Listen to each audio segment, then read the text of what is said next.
from wedding expos to these sorts of expos since 1999. I feel really old when I say that, but basically I've made every single mistake that you can make in the book, and so what I wanted to do today was just run through a few things that I found through making mistakes that I'd hope to prevent for you guys. So the first thing that I believe in, I've gone too far in my little talk, is my first thing is to keep it super simple, okay? There's way too many times, I'm sure we've all been to expos before, where you've walked past things and it's just way too confusing. There's just way too much going on in the stand. So I think that the main thing that you want is that people can easily identify what you do when they come to your stand before they get there, yeah? You want to draw them in, obviously, that's a major thing, but if you have too many things, as Cara said, too many little things on your stand that are going on and it's just too busy, then people, like a confused mind actually says no, yeah? So I don't know if anybody, like when I go to a restaurant, I like to choose from like 3 to 5 things on a menu. If there's 30 things on the menu, I start to get a bit overwhelmed, and that's how people are going to feel if they're going through your stand. As it is, there's so much assault on their senses as they're coming through, so just keep that in mind. Keep it nice and simple. I would say to this, in terms of how you present yourself too, I think it's great to look all colourful and all of that sort of thing, but like Cara said, if you can keep yourself looking simple and identifiable so that you do look like you're at work, I think that's a really good thing. I always think, and I know Maureen's going to talk about this more, but it's really important to filter. So when I always do a mock-up of my stand in my studio before I come in, and we just put stuff up.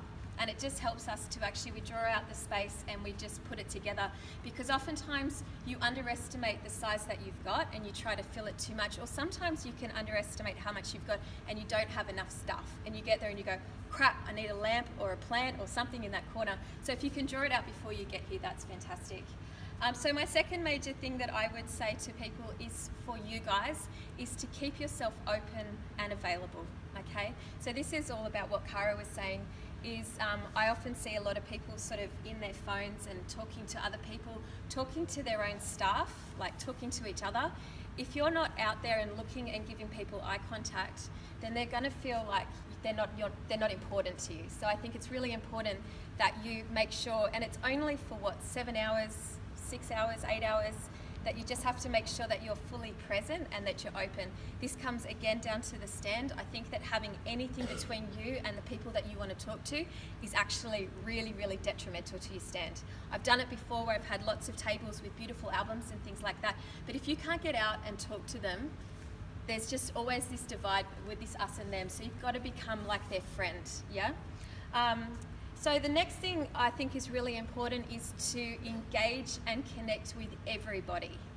Now, this comes down from children to grandmothers. Even if you don't think that they're your market, if you think that they're not quite your demographic, you'll be surprised, because oftentimes I have someone come over and then they'll go, everybody, you've got to come and see this stand. You've got to, and you didn't think that he or she or the kid or whatever it was. So if you engage and connect with every single person that comes through, you just have no idea where that could lead to. Similarly, look at the people next to you. We are all each other's target demographic, whether it be for business relationships or whether it be to potentially sell to. I've had the greatest success at Expo photographing all the other exhibitors. Hands down, it's probably been way more profitable for me in terms of that return on investment than it has been on actually gaining new clients. So look around, shake hands, make friends. When you've got a little bit of downtime off your stand, I'm always out there networking, I'm always out there talking. And it's actually not because I want to do it to get business. I genuinely want to connect with you guys because we can share each other's customer base, we can help each other in business, and we can help to promote each other's businesses. So I think that that's something that is often overlooked at these sorts of events, and I cannot say the value and the importance of doing that. Cara touched on this. For me, having one distinct, clear call to action is really important. Does everyone understand what a call to action is? Yeah, that's basically, what do you want them to do? Now, I think what a lot of the time we misfire with this one is you forget what's in it for them. Yeah, you go, I just want to get your email, so here, I just sign up for this. It's not juicy enough, because they're being asked to do that at every other stand at the expo.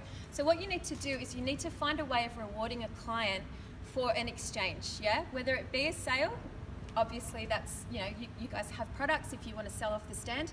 But if you're going to ask people for their email addresses, you need to give them something really juicy that they're actually going to get value from, yeah? So it's not always what we think it might be. And ask around to your friends and stuff and say, hey, if I had this on offer, do you think this is good enough for an exchange of an email? Because these days, an email is really valuable, yeah?